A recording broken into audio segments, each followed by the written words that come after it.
दोस्तों, बहुत समय पहले की बात है। किसी नगरी में एक युवक रहा करता था। वह युवक बहुत ही शर्मीला था। वह इतना शर्मीला था कि जब भी उसके सामने कोई नया व्यक्ति आ खड़ेढ़ा होता तो वह उससे बात तक नहीं करता था। यहां तक कि जिन्हें वह जानता था, पहचानता था, उनसे भी बात करने में उसे बहुत शर्माया करती थी। वह उनसे भी ठीक से बात नहीं कर पाता था और अपनी इस समस्या के कारण वह खुद ही बहुत परेशान रहता था, क्योंकि वह अपने जीवन में कुछ कर ही नहीं पा रहा था। धीरे धीरे समय बीतता गया और समय बीतने के साथ साथ उस युवक की शर्माने की आदत भी बढ़ती चली गई, जिसके कारण वह अत्यधिक निराश रहने लगा, परेशान रहने लगा, चिंतित रहने लगा।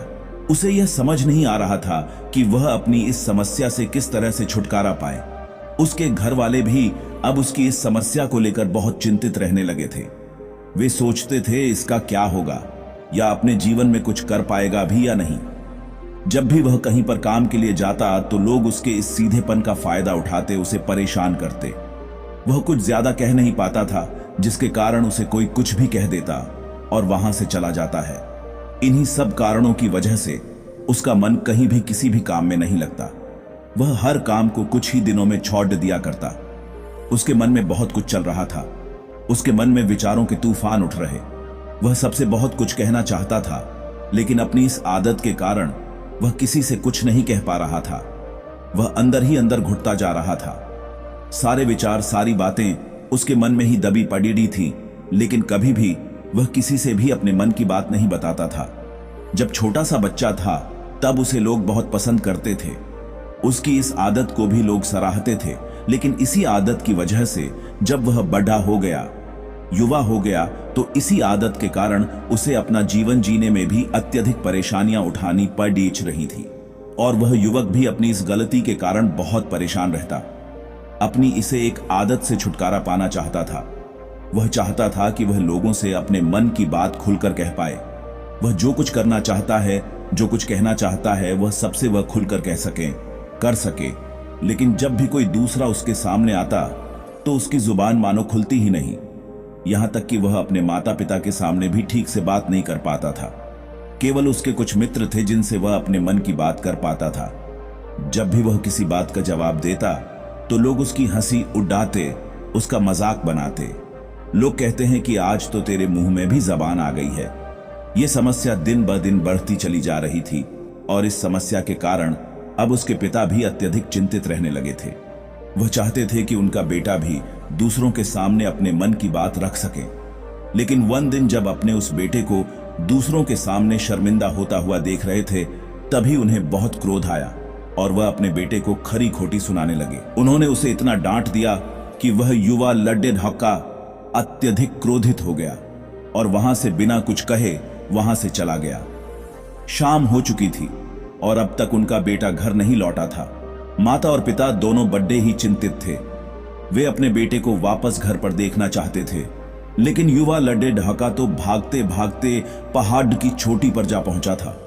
वह वहां से नीचे की ओर झांक रहा था और ईश्वर से कह रहा था, हे भगवान, आपने मुझे ऐसा क्यों बनाया? लोग मेरा मजाक उड़ाते हैं, लोग मेरी हंसी उड़ाते हैं। जब मैं इस दुनिया में अपने मन की बात रख ही नहीं सकता, मैं किसी से कुछ कह ही नहीं सकता, तो फिर मैं इस जीवन को जी कर क्या करूंगा? जब भी मैं किसी से कुछ कहने की कोशिश करता हूं तो लोग मेरा मजाक बनाते हैं, मेरी हंसी उड़ाते हैं। यहां तक कि वह मुझसे कुछ भी कहकर चले जाते हैं और मैं उनका जवाब नहीं दे पाता। ऐसा जीवन जीकर मुझे क्या, इसलिए मैं तेरे पास आ रहा। इतना कहकर जैसे ही वह युवक कूदने की तैयारी कर रहा था कि तभी पीछे से आवाज सुनाई पड़ी, बेटा, जान देना तो बहुत आसान है, लेकिन इस जान को तुम वापस नहीं पा सकोगे। जैसे ही यह आवाज उसके कानों में पड़ी, वह पीछे मुड़कर देखने लगा। उसने जैसे ही पीछे मुड़कर देखा, उसने पाया कि एक बौद्ध भिक्षु उसके पीछे खड़े ढे हैं। उन्हें देखकर वह डर सा गया और अपने कदम पीछे खींच लिए और चुपचाप वहां पर खड़ा हो गया। अपनी आदत के कारण वह उनसे कुछ कह नहीं पा रहा था। तभी बौद्ध भिक्षु उस युवक से कहते हैं, बेटा, क्या बात है? आखिर तुम यहां पर क्या कर रहे और तुम अपने इस जीवन को क्यों समाप्त करना चाहते हो? यह अनमोल जीवन बहुत कम लोगों को नसीब होता है और तुम्हें यह जीवन व्यर्थ लगता है। इस पर वह युवक कहता है, नहीं नहीं, कुछ नहीं, मैं तो बस यहां पर खड़ीढ़ा होकर देख रहा था। तभी बौद्ध भिक्षु उस युवक से कहते हैं, बेटा, मैं जानता हूं कि तुम यहां पर क्या करने आए थे। तुम मुझसे कुछ नहीं छुपा सकते, लेकिन मैं चाहता हूं कि तुम अपनी समस्या मुझसे खुद बताओ, तभी मैं उसका समाधान तुम्हें बता पाऊंगा। यदि तुम चाहते हो कि कोई तुम्हारी मदद करे तो उसके लिए पहले तुम्हें ही आगे बढ़ना होगा। यदि तुम चाहते हो कि मैं तुम्हारी समस्या का समाधान करूं तो तुम्हें मुझे अपनी समस्या बतानी होगी, वरना मैं कुछ नहीं कर सकूंगा। उन बौद्ध भिक्षुओं की यह बात सुनकर वह युवक कहता है, नहीं नहीं, मैं ठीक हूं, मैं सच कह रहा हूं। उस युवक की यह बात सुनकर बौद्ध भिक्षु उस युवक से कहते हैं, ठीक है बेटा, यदि तुम नहीं चाहते कि मैं तुम्हारी मदद करूं तो कोई बात नहीं, मैं तुम्हारी बात पर विश्वास कर लेता हूं। लेकिन तुम्हें भी मेरी एक बात पर विश्वास करना चाहिए कि मैं तुम्हारी मदद के लिए ही यहां पर आया हूं। तुम चाहो तो तुम अपनी समस्या मुझे बता सकते हो और मैं तुम्हारी इस समस्या का समाधान भी अवश्य करूंगा। इसका जवाब देते हुए युवक उन बौद्ध भिक्षु से कहता है, नहीं नहीं, मैं ठीक हूं, आप जाइए। इस पर वह बौद्ध भिक्षु उस युवक से कहते हैं, ठीक है बेटा, यदि तुम चाहते हो कि मैं यहां से चला जाऊं तो मैं यहां से चला जाता हूं, लेकिन मेरी एक बात याद रखना, मेरे जाने के बाद मैं तुम्हारी कोई मदद नहीं कर पाऊंगा और हो सकता है कि तुम्हारी मदद के लिए कोई और आगे भी ना। इतना कहकर बौद्ध भिक्षु पीछे की ओर मुड़े और अपने मार्ग में आगे बढ़ने लगे। वो युवक वहीं पर खड्डा होकर यह सब देख रहा था।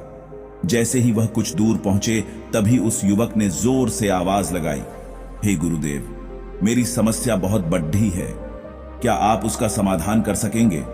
क्या आप मुझे उसका समाधान दे सकेंगे? यह सुनकर बौद्ध भिक्षु वहीं पर खड्डे हो गए। पीछे मुड़कर उन्होंने उस युवक की बात का जवाब देते हुए कहा, बेटा, इस दुनिया में कोई भी ऐसी समस्या नहीं है जिसका कोई समाधान ना हो। यदि तुम मुझे अपनी समस्या बताओगे तो मैं उसका समाधान अवश्य करूंगा। तभी वह युवक उन बौद्ध भिक्षु से अपनी समस्या बताते हुए कहता है, गुरुवर, मेरी एक बहुत बड़ी समस्या है कि मैं शर्मिला हूं, मैं हर किसी के सामने खुलकर बात नहीं कर सकता। तब बौद्ध भिक्षु कहते हैं कि तुम्हारे अंदर जो भी डर है उसे पहले अपने अंदर से निकर फेंकना है। उस डर की वजह से तुम्हें किसी से बात करने की हिम्मत नहीं मिलती। बौद्ध भिक्षु की इन बातों को सुनकर उस युवक को अपने अंदर आत्मविश्वास बढ़ने लगा और वो अन्य लोगों के साथ सामान्य व्यक्तियों की तरह बात करने लगा। तो मित्रों, आपको यह वीडियो कैसा लगा कमेंट करके जरूर बताएं और इसी प्रकार के वीडियो देखने के लिए हमारे चैनल को अभी सब्सक्राइब करें। धन्यवाद।